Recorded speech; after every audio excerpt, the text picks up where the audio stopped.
Hello, and welcome to this week's episode of The Hard Choice, Simple Steps for Showing Up. My name is Brad Draper, and I am your host. I'm grateful to be here. Man, I didn't record last week, and so many things going on with all the festivities at the time of this recording, which I am a long time ahead of when it launches. We have all of the holidays going on. And I've got this head cold and things just happen in life. But that is why I have a buffer, right? I have so many podcasts that are lined up and ready to roll. That way, when life happens, I can actually recover properly. Here's the thing.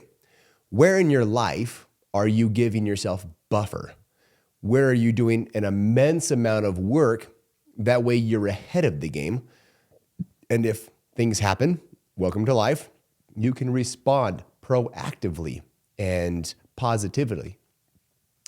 I want you to really think about this in your life. If you've got a deadline at work, are you waiting to the end to get it done? Or are you getting that thing done immediately? Like if you've got a 30-day notice, like a 1-month notice, I used to give my employees on pretty big projects a 1-month notice.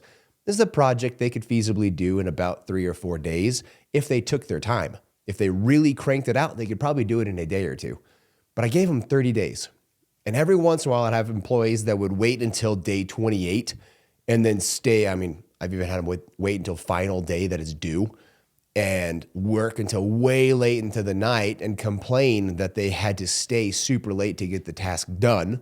Then I've also had employees that I get the job assigned. They do it very quickly within the first couple of days of the assignment. And then they've got like 27, 26 days with the job done. Tons of buffer, right?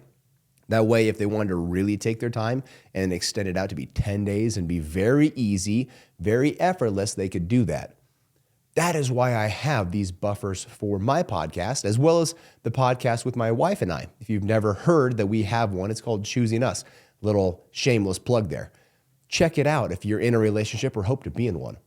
However, this topic that I have for you guys today is a topic that we've actually covered at least once, but it's so important. And I had an experience last night that kind of made me really want to just dive in on this.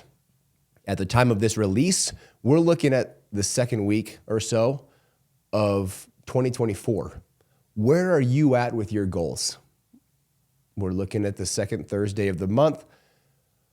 Are your goals still in line? Have you fallen off? Did you make a goal to go to the gym and you nailed it for the first 7 days? And here we are on week 2 in January out of 52 weeks, and you've already fallen off?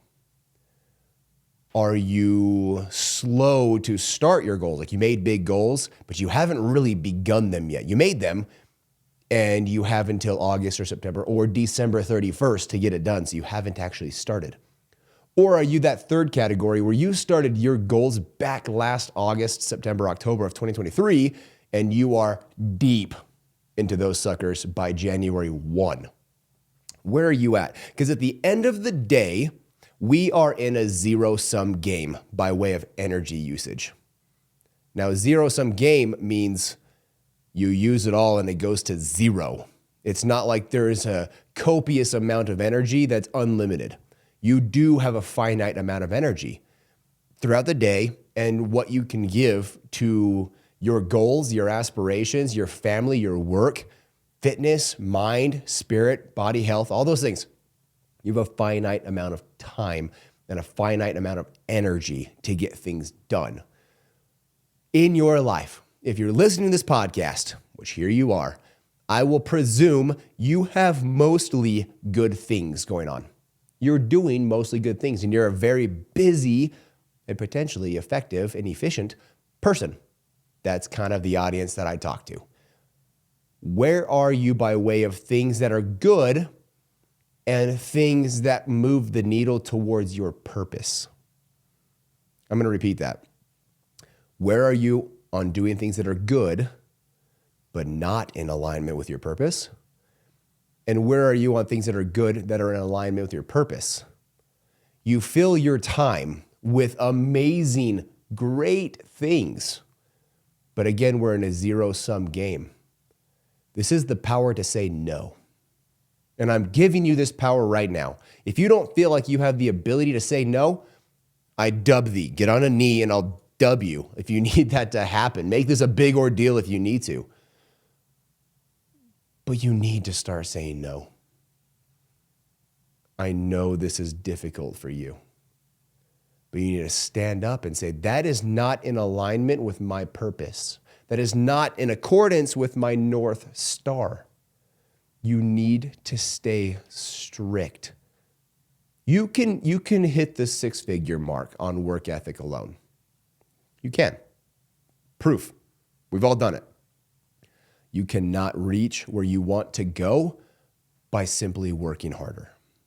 You've got to work smarter. You need to make proper decisions and be in the right environment with the right people doing the right things. I had a conversation the other day with a friend, and I was telling her about advertising and marketing. And she's like, oh yeah, man, I need to start figuring that out because I'm getting to the point where I'm running out of resources on referrals and word of mouth. I need to start advertising it. I need to figure that out. And I immediately snapped at her, said, you do not and should not and will not figure that out. You will hire somebody that already knows how to do that and will take you to the next step for you. That's how you win. That's how you make gargantuan leaps very quickly. Hiring teams to do the marketing, hiring teams to do the branding, hiring teams to curate your message for you. If you need to have them post on social for you, cool, do it. If you need to have them do finances, or here's a great one that so many small business owners neglect to use, a payroll company. Stop cutting your own paychecks for your employees. It's a waste of time. You spend hours doing this thinking you're saving gobs of money, but you're actually burning hours with your family, burning hours building on your business, not in your business. Burning this energy in a zero-sum game. Yes, cutting paychecks for your employees is a good thing. Your payroll needs to happen, but you don't have to do it. Have somebody else do it. Cut that out of your life. Maybe somebody here needs to hear the whole payroll thing, because that one irks me till no end.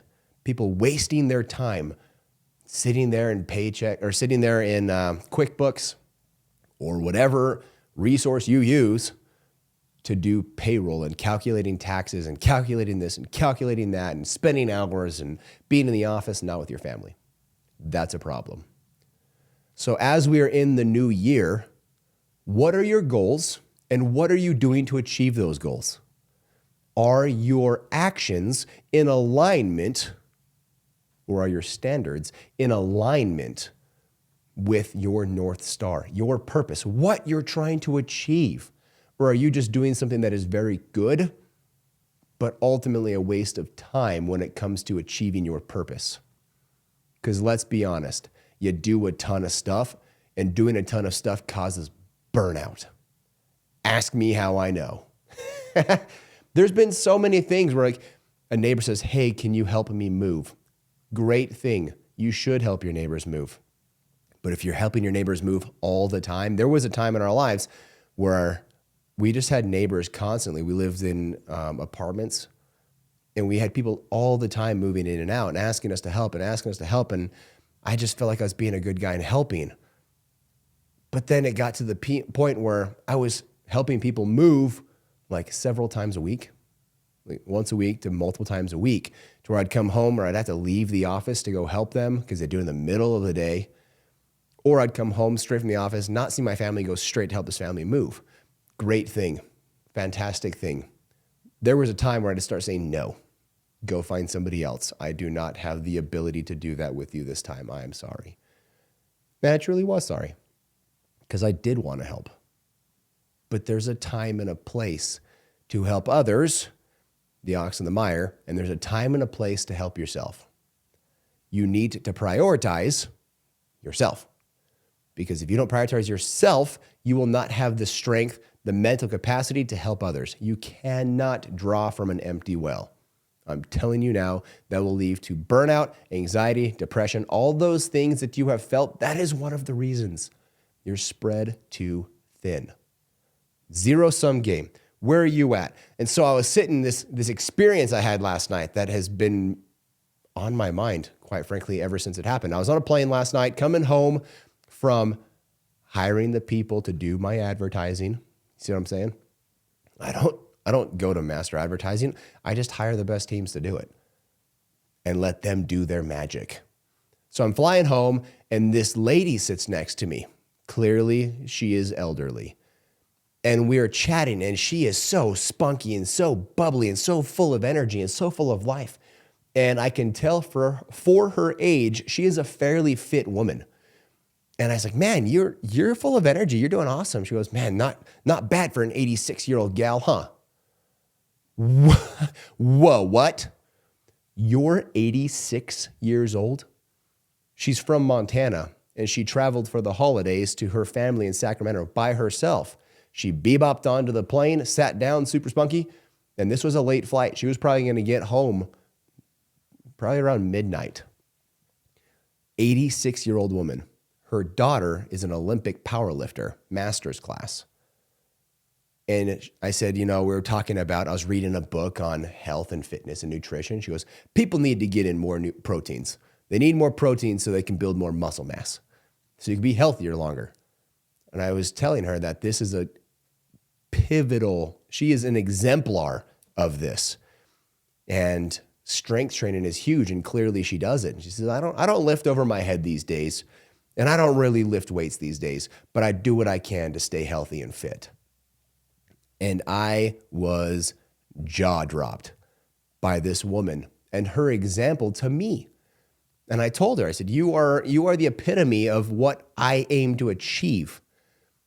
It's kind of like compound effect.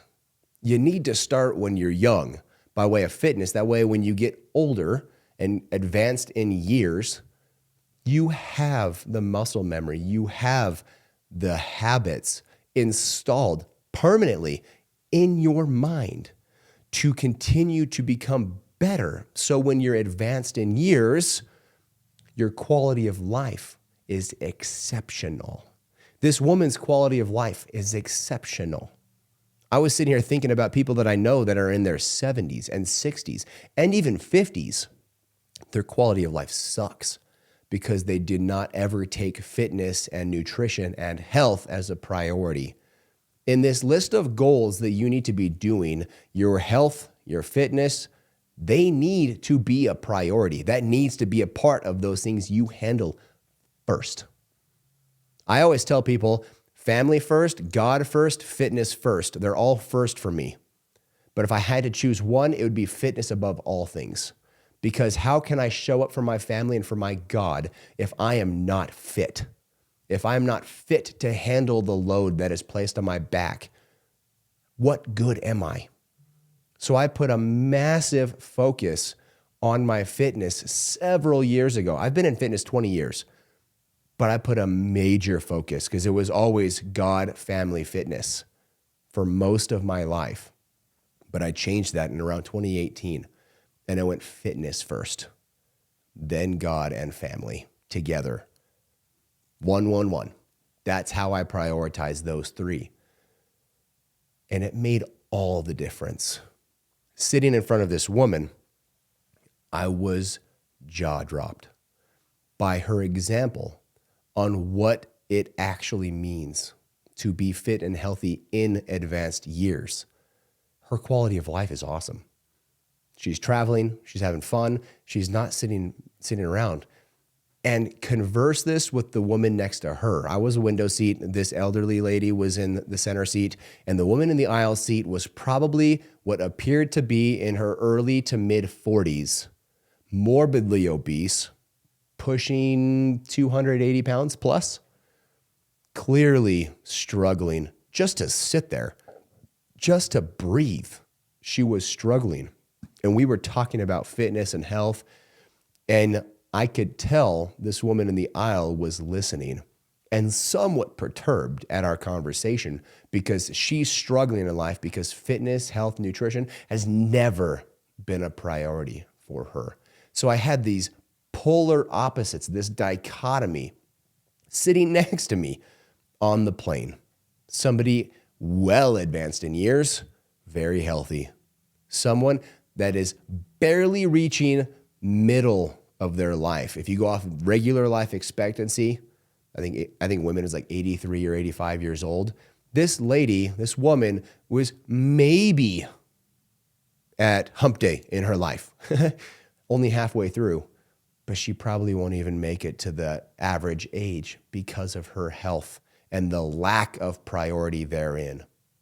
You need to take focus and cut out the good things that are not serving your purpose. That is what I have for you, and that is what you need to do immediately. Sit down, write out your goals, and then write down all that you're doing and cut out the things that aren't getting you there. The end. That's what you need in your life. That is what's going to break you past the ceiling you're stuck at. You're like, oh man, how am I going to make this New Year's different than the last New Year's? How is 2024 going to be different than 2023 or 2022 or 2021 or 2020 all the way back for the rest of my life? How is this year going to be different? That is what you're going to do. You are going to prioritize by way of what's getting you to your purpose. And then you'll be fulfilled and full of energy and full of life and full of efficiency. Focus on what you want. Action precedes action, and where you focus, you find. Thank you for joining me today. Thank you for reaching this. We are so far in. We're like episode 52 or 53 or something like that. I've been doing this a year, and you've been with me this whole time. I'm grateful for you. Find me on socials, Mr. Brad Draper. Reach out. Let's have a conversation. Share this message with your friends and your family. Continue talking about it. That's how you get better with it. Like it, subscribe to it, download it for future listenings. Until next week, I love you guys. Bye.